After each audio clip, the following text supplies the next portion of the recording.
what I liked earlier about some of the conversations I heard today, and I'm overwhelmed and impressed as well by the people in this room and the people on stage here today, is really this concept about rising, right? And so when we talk about owning your rise, all generative, but this idea of ownership.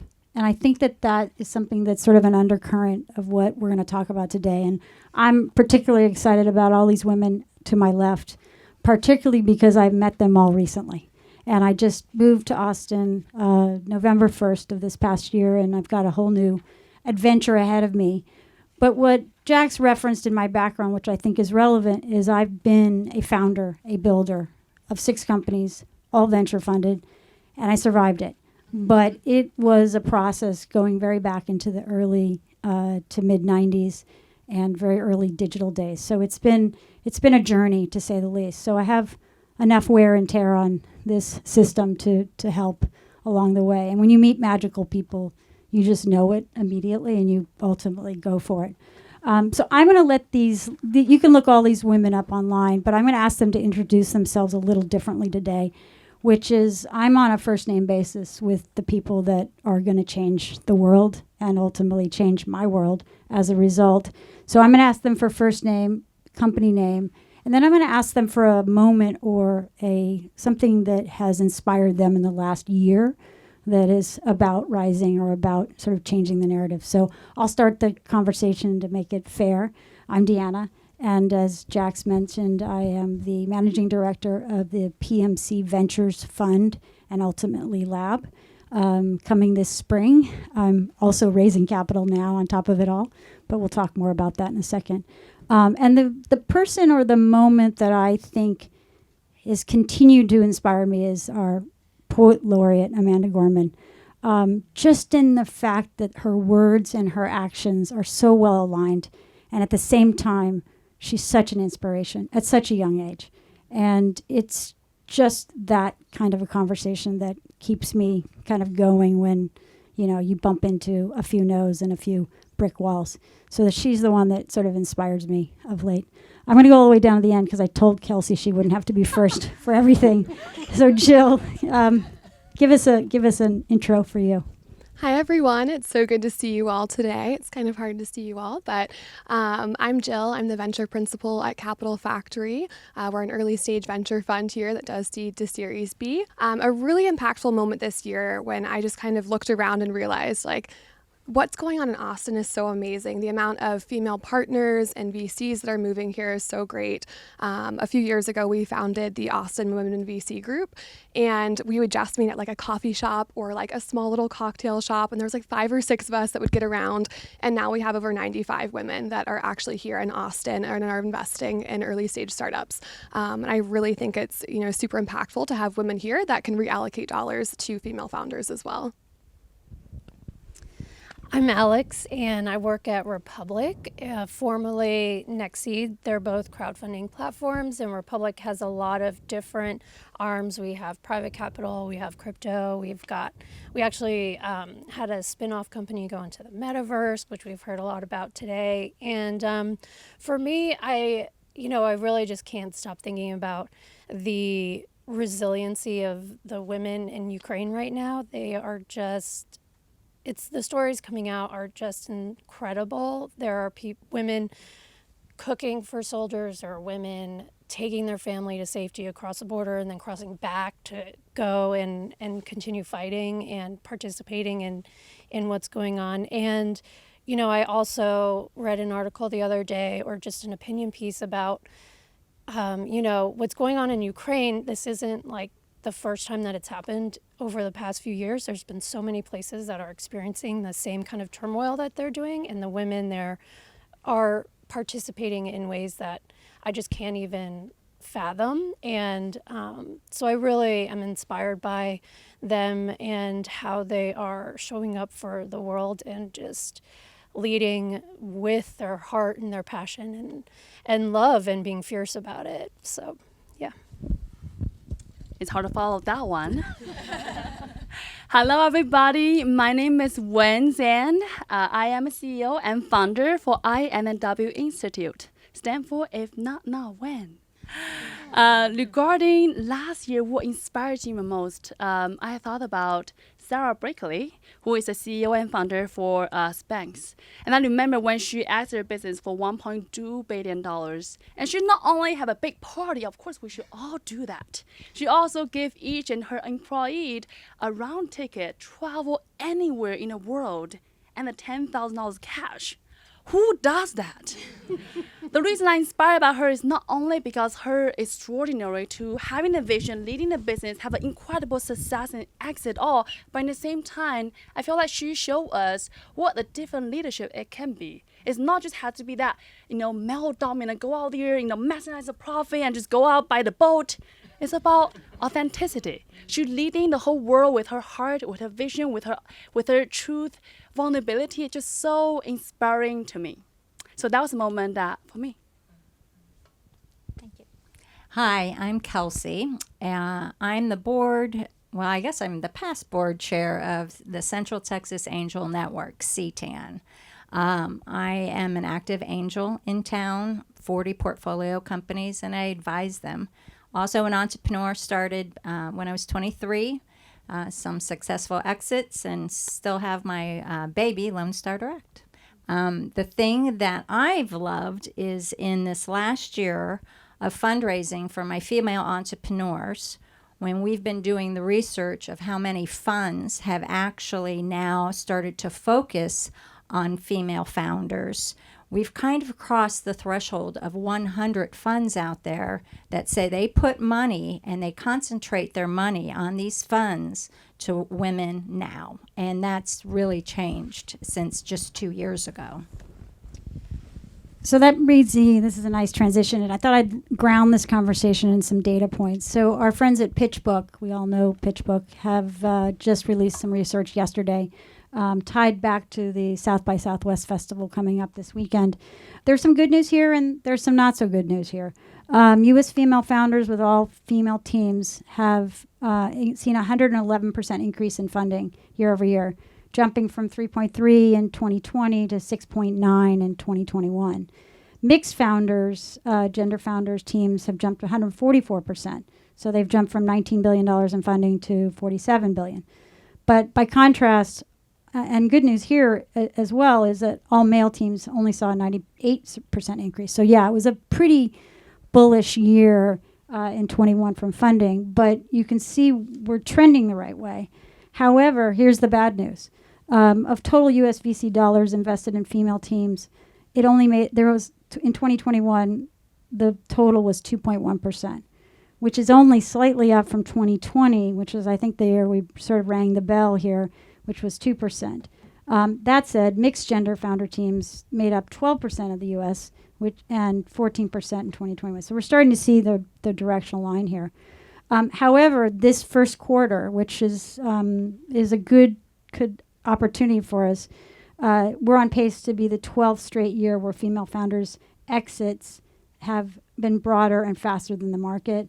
And I think we're seeing it outpace the years prior. So that feels like there's an opportunity there for those looking for money. What's also important is the number of deals completed by female teams have increased 39%. So there's a lot of success associated with female entrepreneurs. And then one relative stat, and I'm an advisor to the South by Southwest Festival, the pitch event this weekend, is that female founders who have pitched between the years 2018 and 21, which was a virtual year, they have won over 56% of all the awards. And they represent just 37% of the competitors. And this year, which is a banner year for us, 25 of the 45 finalists are female-founded companies. So there's a lot of activity there. It's just not enough, right? It's, this group here next to my left is in a position to write checks. So hit us up, right? Number one. Number two, you've got to think about how you approach the market, and you need to help us help you, which is I have made a commitment in the fundraising that we're currently in for our fund. We'll probably see the light of about $65 million fund this spring. We'll close. I have a commitment that 20% of the LPs will be women. Wow. That's really hard. So that's the challenge. That's the gauntlet I've thrown down for myself. I'm encouraging this panel here to my left, but all of you, if you're in a position and you're taking capital, think about who you take capital from. If you're offering to help each other raise capital, think about how you do that. And last but not least, challenge us, the people on the stage, but also people in the world, to make sure that there are diverse LPs and diverse general partners in the places that you go. Because your success, and this is a room full of badass women, and a few good men, wherever they are going to make a difference in this world. And that's one of the reasons why I kicked over from being an entrepreneur and a founder myself to being on the side of finance. So that's the data section. Let's move on to some questions. When we talk about this change and we talk about equity and equitableness and inclusion, what do you all think has to change for us to see that equity?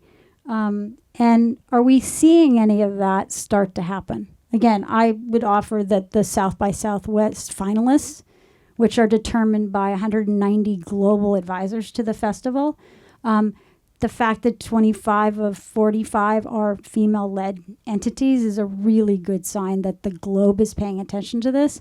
But what's got to change, and what are you seeing in terms of bright spots? Who wants to start? I can start.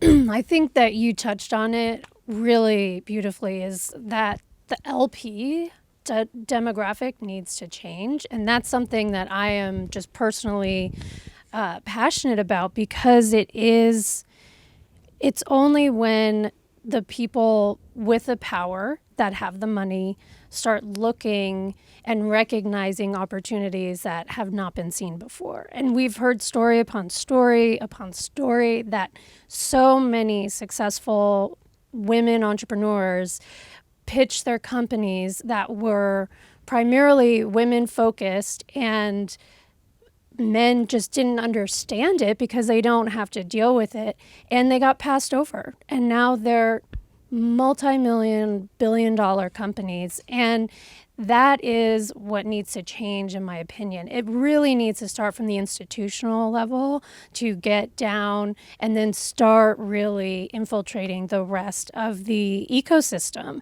And what we've heard a lot today has just been to bring each other up. And I'm so excited about this, and I got Deanna's questions, ahead of time, and they're really hard, and I was really nervous. So I've taken a lot of notes. So I already have other ways that we can actually continue to make progress, because there are things that are happening. But I think that for me, starting from the top, we need to exercise our power, and money is power. That's just how the economy works right now. Yeah, I think to your point, it's really hard to find female LPs. I'm raising for our 7th fund right now. And when I started raising the fund, I was like, I want it to be half female LPs, half male LPs. It's really fucking hard. To find women that want to invest in the venture asset class, which is the most risky asset class, you are guaranteed to lose your money almost, right? If not, it'll be 100x. There's no in between generally. It's a super risky asset class. Women are naturally less risk averse than men are, right? And so kind of my thesis after fundraising has changed a little bit. I would still love to have half female LPs. That'd be amazing. If you know any women that are investing in funds, please let me know. I want to talk to them. But I think also if you're able to take that capital that men are giving you, and general partners and leaders of those firms have the mandate to go out and actually invest in female founders, and then those women can go out, and it kind of starts this whole effect that, right, we allocate to women. Women go out, exit their companies, come back, reinvest in those funds. It takes time, it really does, but it does start at the top. You're so right. And so having more female partners that are actually decision makers, right now, 9% of managing partners in the US are actually women. Those are the people that we need. We need more to be actually managing partners that can make decisions. So that's a few of the thoughts I have on it. Jill, what's your minimum to be an LP? Minimum is about 200K. See, I think that's the rub. And for some people, that's okay. But I think that I've gone to some funds, and they're like, it's $1 million, Kelsey. I'm like, I don't have that on me, but I can do maybe 200K. And I do lower for women because I want them in. That's right. Yeah. And I think that's what we need to do. Because I've heard from a variety of people today, and they're like, yeah, and so put in, but she only put in 25. I'm like, thank God she put in. Yeah. You know, 25 is what the standard is for angel investment. So that's not chump change. You know, that's a good, you know, amount. I want to add one thing is, I think that's a fantastic point that we had to change from the top. But I want to advocate, we also have to change from the bottom. What do I mean by that? You know, last year, one of the founders, female founder, come to me, say that, you know, when I'm about to pitch next week, I'm so excited. I do all my research. Of course, women do all the research. And she said, I found out the investor I'm pitching, he is a gentleman, he's a guy, wonderful person, and all his portfolios are all men founders. Therefore, do you think I should have my operating manager guy to pitch instead of me pitching it? I said, of course not. Oh my goodness. First of all, yes, it is a fact. Right now, there are less of diversity on the top in terms of from an investor perspective. But we as a women, we shouldn't play into that scenario. We shouldn't say, you know what, because of that, therefore, I'm going to have my secretary, my operation, all the amazing team, our side, who are gentlemen, who are men, to play the stereotype to help us get other side.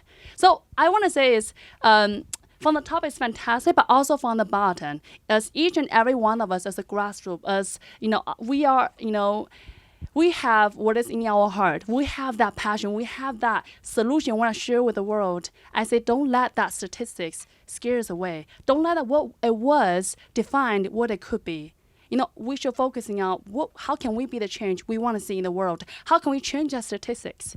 You know, I'm from China. Chinese, we have this word called crisis. It pronounced as a 危机, which is two words, crisis and danger. Crisis and opportunity. That's literally what crisis means in Chinese. In other words, on one side of crisis, there always have equal amount of opportunity. So as we are right now waiting for female leader rising on the top, being an investor, being an LP, you know, chipping that investment. In the same time, we as a female founder, we are on the other side of the spectrum. We should really just play our strengths, share our light, share our passion, share whatever is in your heart. Go out there, build a fantastic business, and have amazing asset, and show the world what we can be. Try following when. I know. Go ahead. Do we all have to answer No, that? we don't have to. We don't have to do that. I'll switch with you, Jill. So this is an extension of that question. So we'll start with you, Kelsey, however, which is, what are you doing to make that difference? And what can female entrepreneurs do to make that difference? And I think we heard a little bit of that from Wen and a little bit of that from Alex and Jill as well.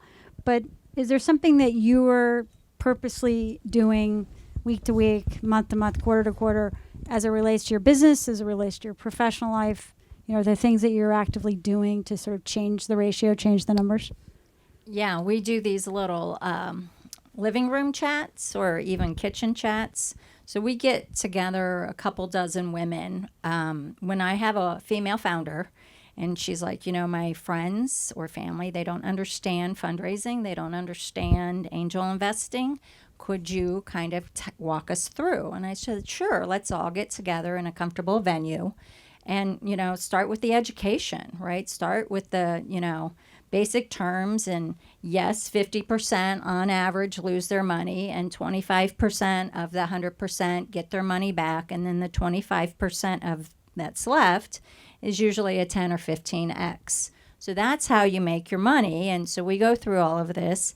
And I'm here because when I'm talking to these people, don't think it's the 50%. And I've done this for decades. And I've had most of my female founders, and when I say most, I would say about 92%, either get paid back as an investor or make a shit ton of money. So I don't put it out there for anybody, but I always want to educate. And there are no dumb questions. And I will meet with anybody at any time, a group, one-on-one. And it's just literally spreading the word of how you do this. What are the risks? And, it's part of your portfolio. So if you're in bonds and you're in some things that are, no risk at all, then maybe you should be in some angel investments. I love the point about education. I love that you're able to bring a room for the women come together, share the knowledge, share the insight. I think that's so beautiful. Where I come from, I always believe knowledge is power, and I truly feel like that's so essential in this world. Today I felt a lot of female founders, they are a little bit scared about fundraising. They're scared about, oh my God, do I get to pitch to investors? Oh my God. They just literally clinch up. And they shine when it's speaking about their businesses, their customers, their solution. But they just the investment world of fundraising just so foreign, was so new, was so masculine almost. So it's just so not natural. So therefore, for me, one of the things that I love to do is I love to educate, I love to share. Really, this is not scary. This is just imagine, I love baking cookies. If you ask me, what do? I say, I love baking cookies. And you might say, I love cookies. Great. I will share one with you. So it's not about, I want to shift the entrepreneur mind about, it's not about me selling my idea to you. It's not me pushing my business to you. It's me sharing what is in my heart authentically. I love baking cookies. You know what I like it? You might say, I hate cookies. Great. We can still be friends. We can still eat other things. But at this moment, me as entrepreneur, I just share what is in my heart authentically. You don't have to like it. And therefore, I believe when you just, be who you are, you're going to meet the right people, right investor, right amazing angel going to be on the way supporting you along the journey. So I oftentimes tell people, don't get scared. Don't clinch up. All you need to do is just share what is in your heart. Imagine, I love coffee. If I visit your home and you notice an amazing coffee shop right next to you, you'll be a horrible friend by not telling me there's a great coffee shop right there. So in other words, investors are here to find an amazing opportunity. You will do them a disservice by not sharing with them what is in your heart. What are you so good at? How do you serve your customers so amazingly that they knock on the door and say, please, make more of the product. Imagine that. So don't be scary. The whole world is a brighter place when you just be you, and the right people can come. She's so uplifting. And I mean, she was like this before the panel, so it's not fake.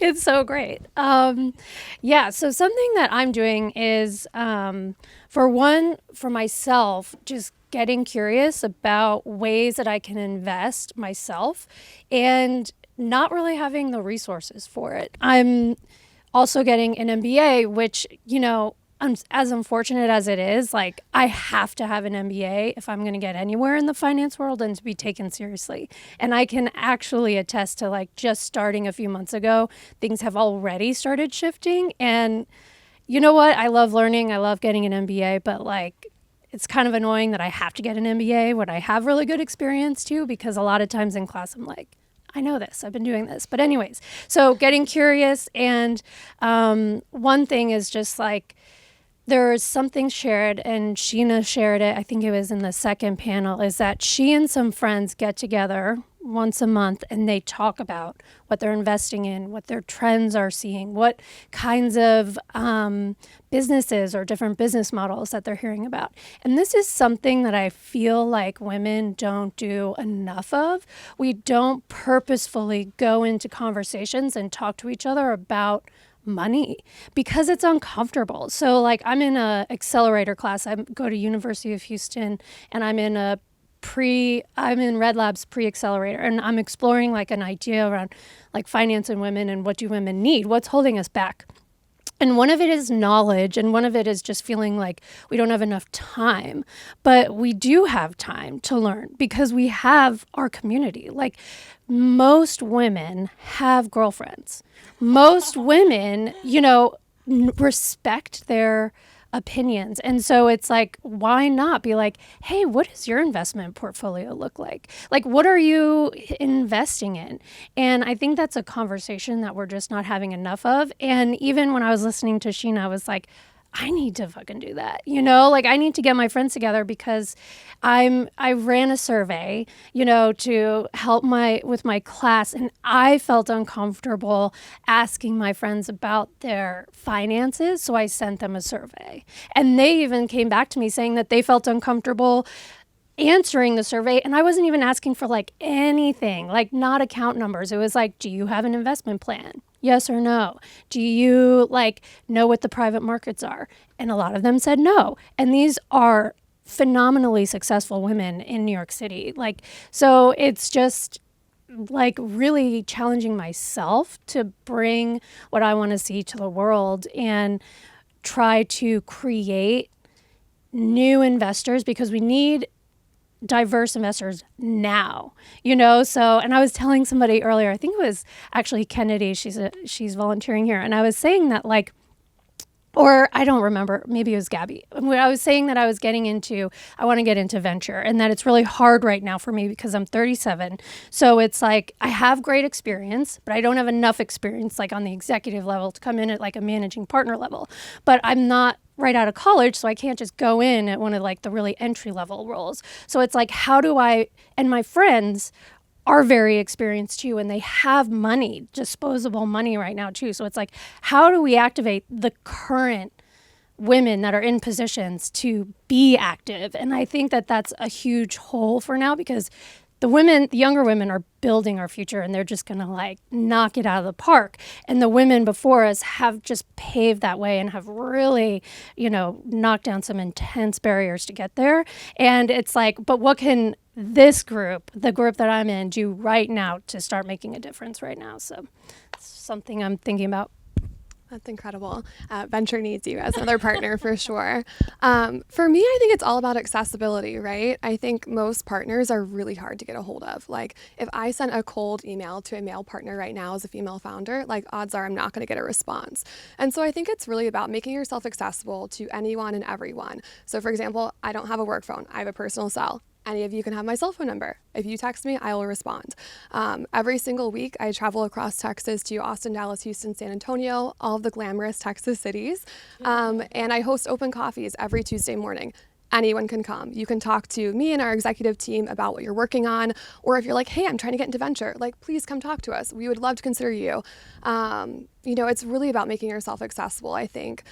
Also is bringing together the women who are decision makers. So I started the Austin Women in VC group. As I said, we were like 6 people 2 years ago. There was none of us. We would grab coffee at a little coffee shop. And now we rent out like half of Neighborhood Goods to do a happy hour there together. And really it's about bringing the women together and sharing our deal flow. You know, I mean, there's some women that get to the top and then don't want to share anything, right? But the women in Austin and this new generation that's coming up is so giving and so sharing. And so for us to all have really high quality deal flow, be able to co-invest alongside each other and make sure that we're aware of other women and diverse founders that are starting companies, so we can be bringing them up with us. But really for me, to level the playing field, it's all about accessibility. You know, no one's more important than another person. So, you know, be good, be kind to everyone. I think these are all great points. And I think just to add my notes to this, I dedicate about 20% of my coaching time or hours to people who are in the minority situation, and women fortunately in tech and in entrepreneurialism are in the minority position. I also coach and work with people of color and LGBTQ. Again, people who just don't have access. So when we talk about access, I also encourage, like when people to walk into a room, own the room, and speak authentically, and that should be enough. You should be able to tell your story. And I was hearing earlier about someone who had to overachieve on a seed round, miles and metrics that, dare I say, 2 white men from Stanford University could get on the Silicon Valley spectrum, the same level of capital for a cocktail napkin idea. You know, you just have to own the room. But here's the good news. There are so many people in venture capital and angel funding. You could walk out of this room, throw a rock, and probably hit a VC. It's a date. Go on a date. Just like you might hang out with a friend or a colleague at work, have that conversation. Share, again, if it's cookies, I don't know when. We can talk about that. if it's cookies or if it's, equity in tech. Share what you're passionate about.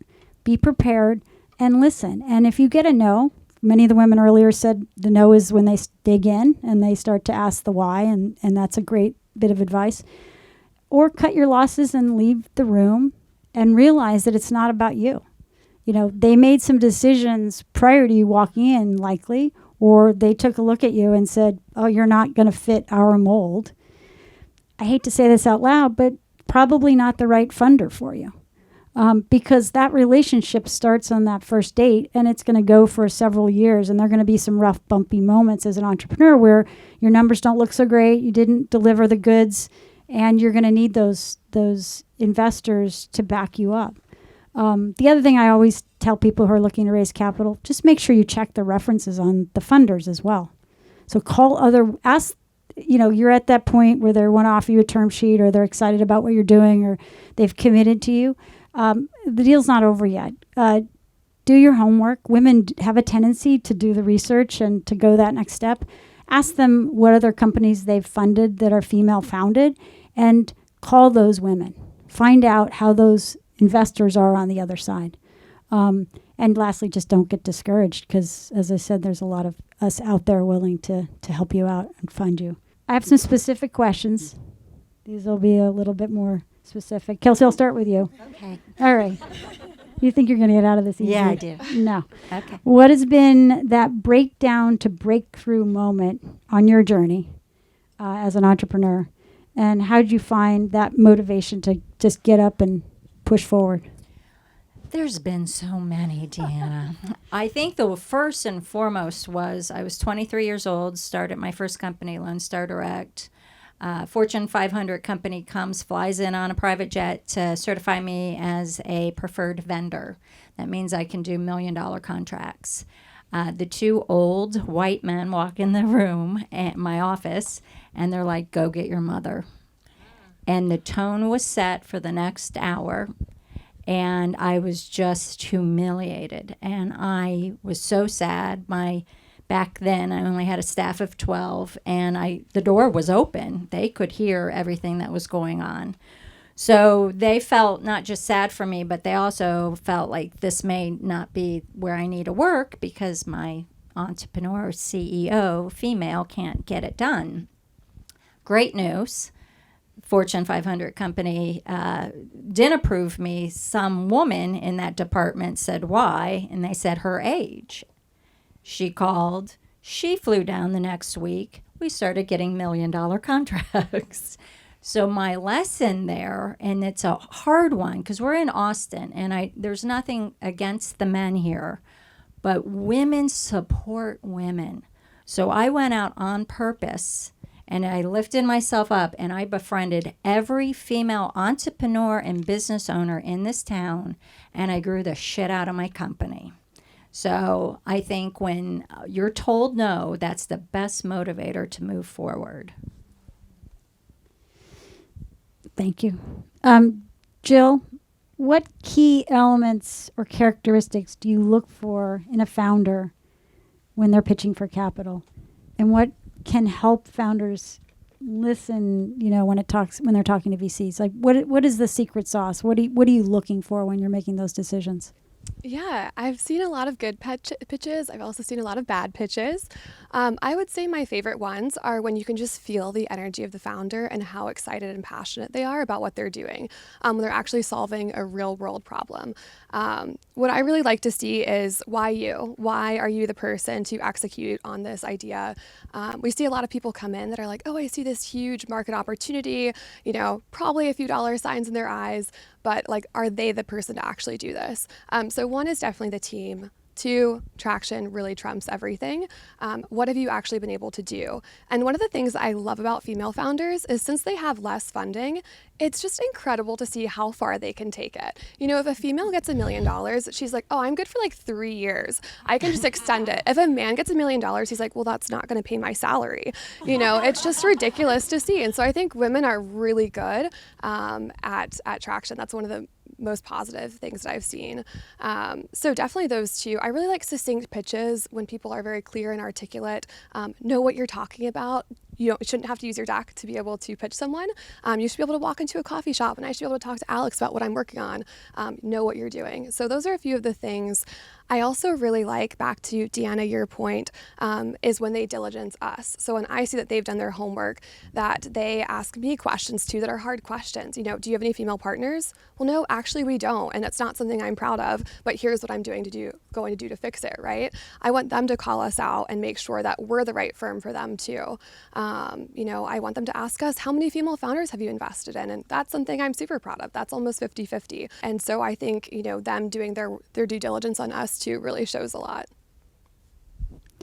When this is kind of an extension of that question, since you are in the business of helping people storytell around financing and fundraising, can you give us your top 5 criteria for the perfect pitch? Wow, I should have thought of this before, but I didn't. There it goes. Well, first of all, I'm going to tell you my thesis about a right pitch. Imagine a peanut butter jelly sandwich. It's all about the food, isn't it, Wen? First of all, this is my passion of my love. I just have to be authentic, okay? Imagine that. You had to make a great sandwiches. You had a perfect amount of peanut butter. And I call it the numbers, the business model, the pricing, all the amazing things that you feel like, structurally, fundamentally define your business. But on the other hand, you also have a right amount of jelly, which is the love, the passion, your why you are here, right? If you have too much of this, it's not going to be a peanut butter jelly sandwiches. If too much of others, it's not going to taste right. When the perfect amount put together, that is a perfect bite. So that is my thesis about a right pitches. So that is a big picture. So top 5 thing, let's start with 1. First and foremost, in my opinion, there are 2 types of founders in the world. One type of founder is someone come up to me and say, Wen, I love color blue. And I'm going to start a business with blue pants because why not? I love blue. That is a founder where want to start a business because it sounds cool. Because why not? Because he or she might like certain things. That's one type. Type 2 is someone who, Wen, there's a huge gap in the market. Oh my goodness, it's a huge problem in this area. I don't yet have the full solution yet, but I think this is how I want to do to solve that. And that is what I see the second type of founders. I call it reinvent the wheel or make the wheel slightly prettier. The way how I see it is the second type of founder, when you truly solve the real problem, you know exactly why you exist, why you matters, and most importantly, what is one thing that you make it so different compared to competitors. I think that's always first and foremost, most important thing. Of course, pitching is about storytelling, it's about aesthetic, it's about storyline, about the entire hero journey. It's all amazing and wonderful. However, without a fundamentally great business, nothing will make you pitch a fancier or greater or not. So first and foremost, you have a fantastic business. You are solving a real problem. That's the first important thing. Secondly, your why. Why do you start your business? And I think, earlier the opinion alluding to, right, that why really matters. And oftentimes I feel like female founder want to play the game-ish. I oftentimes found her trying to dim their light. They say, I don't want to be too woman. I don't want too emotional. I want to just speak my business. Give me exactly the case. They can do that. But, my personal view is we have to be authentic to who we are. And one thing that I do love female founder is oftentimes when I saw she started a business, it's not only she's solving these incredible tough challenges, but most importantly, she's also really passionate about it. It's so important, it's incredibly critical for her. And therefore I love the point made being, when we give them $1, they spend $2. Wow, they are so humble, they are so eager, they wanted to win. That is so affectionate. I just love that. So second, the passion, the love. Oh gosh, are we back on second? Last but not the least, fundraising ask. Oftentimes folks say, what, I'm going to raise $500. I'm going to raise $1 million. Why not? Sounds cool. I saw in the TechCrunch. It's manageable. It's cool to begin with. However, it's important in your pitch to make sure it's not about how much money you're raising. It's about what outcome or result you are accomplishing. In other words, I oftentimes love to tell people is start with the beginning in mind. Yes, right now you are just right now in this moment. Think about what is the ending goal you're going for next, say, 5 years, 7 years, and then looking backwards, tracing it back, looking at your, I call it quote unquote the fundable milestones. And those could be something like your number of customers, your revenue, the product releasing date, all the important milestones that associate with your evaluation as a company. So instead of thinking, I want to raise $500 because it sounds cool, or $1 million, why not? Think about how much money you want to raise and what is the next milestone that you are accomplishing will make your company more successful. Those are top 3 things I think is really important for you to go raising capital. All right, Alex, to round this out, one of the things that I know as a Republic venture partner and someone who's come into the Republic family is how amazing your platform is, and how different it is from, dare I call it, traditional venture capital, right? This is crowd investing, and it's a whole new category, and it's really sort of added accessibility to Jill's point, to financial, to capital. And one of the things we talk a lot about as sort of advisors is this idea of being a utility player and how do you serve the ecosystem. But also, when you think about that and people on your platform, what are the criteria on those on the Republic platform or any of them where you can really stand out? Like, how can a founder stand out in a way where we're dealing with electronic mediums, where it's quick bites and bits? You have a pitch, but it's an electronic. It's it's remote. It's not as like the old-fashioned show up in a conference room and tell the story. What makes a founder stand out, and how does that contrast to the notion of being somewhat malleable as a utility player? I mean, you're a founder of a business. That means you do everything, right, until you're able to hire people, right? So give me that tension and that contrast. That's a very astute question, and it's very difficult too. There's a lot of things. So in my experience, I've worked for 2 startups, one based in Austin and one based in Houston. Both of them were acquired and merged, and I was a part of that transition. And so when I think of utility player, it is essentially being where you need to be for the business at that moment. So it's a lot of figuring out new things when you don't know anything about that new thing. And that is a skill, and it's definitely one that can be honed. For me, I very much think in my head when I'm doing something new, I'm like, okay, I suck at this right now. It's really uncomfortable. I hate that I suck at it. And this is what happens. When I'm starting something new, this is just what happens. It happens every time. I know it does, and Google is my friend. And so I just do the research and I figure it out. And so I think that is what founders are doing. And one of the most challenging things as a founder, which is, traditional fundraising or crowdfunding fundraising, is that you are trying to run your business. You are trying to be successful and maintain employment and traction and customer success and happiness, and also not let your business fail, and you need money to help do that. And so what we see on the crowdfunding platform is that your storytelling is so vital. And really a lot of those founders that are spotlighted are founders that have and can really portray that passion. But with that said, I think that it's figuring out what is your secret sauce? What is your highlight? Because sometimes founders are introverts or people that just don't like being on camera. And that's completely fine, because you don't always have to be that way. So if that is the case, then making sure that your product is front and center, or, testimonials are front and center. And I think that when you can really hone in on what makes your story form and tell well, that's what needs to be highlighted online, particularly because there's so much content out there. There's so much competition, as far as being online and being able to raise money. And the catch-22 with crowdfunding is that crowdfunding is making private investments accessible to investors that don't have a net worth of $1 million or more and don't make income of $200,000 or more for the past 2 years and then the next year coming. That's what it takes to be an accredited investor. So we offer, you can make investments at $100, $150.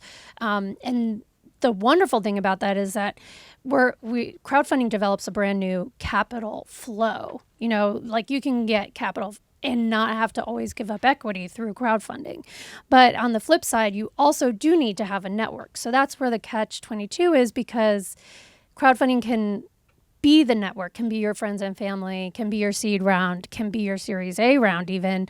But also you do need a network. And so I think that really making sure that you have your ambassadors, your evangelists, even if it's only a few, to have them and ask them to help you with your crowdfunding campaign. And what does that look like? Someone was sharing earlier, I think it was Ruby actually, she said like just sharing a post, you know, or just telling their community to really help each other in that way. It doesn't have to be monetary. It can be utilizing the people that believe in you to evangelize and tell it to their networks too, because that's the network effect. That's how you're going to create momentum. And there's a lot of different ways that you can do that. And that's something that Republic does help the companies do, is that, you know, I'm on the campaign strategy team. And so what that means is basically I work with all the different kinds of companies that raise money on our platform and talk about what's the best way for them to fundraise? What's the best way for them to tell their stories be in a compliant way, because there are regulations that come with it. And so I think that, you know, really making sure that you're finding what you need to highlight in your story, and then you're activating your network and not asking for money necessarily, because a lot of founders come to us and say, I've tapped them out, you know, they're done. So it's asking for help in getting the word out, because that's also how you're going to get momentum. And the unique thing about Republic is that we have investors that have already invested in companies, so they know what they're looking for. And that's one of the unique opportunities of crowdfunding, is that although you have to have a network, we're also bringing a network that's already, you know, primed for investment. They know what crowdfunding is, they understand it, they've done it before. And so there's like this whole beautiful mix of people that have no idea that they can invest in your company and invest in their friends, but also that there are people that are willing to invest in a lot of different companies that are through crowdfunding because they are just aware of how powerful that is for wealth building for themselves. And so it's a really, really synergistic relationship between those two audiences. So we're going to wrap, because I know I've got a clock ticking. What I wanted to achieve today, I think I did. We got some smiles, we got some laughs, we got some quiet moments. What you have in front of you is a strategic fund. You have an early stage fund, you have crowdfunding, you have someone who helps specifically pitch, and you have angel investment and funding. So it's really the spectrum of early stage. And so I wanted to offer that so that you have somebody to talk to after this conversation today.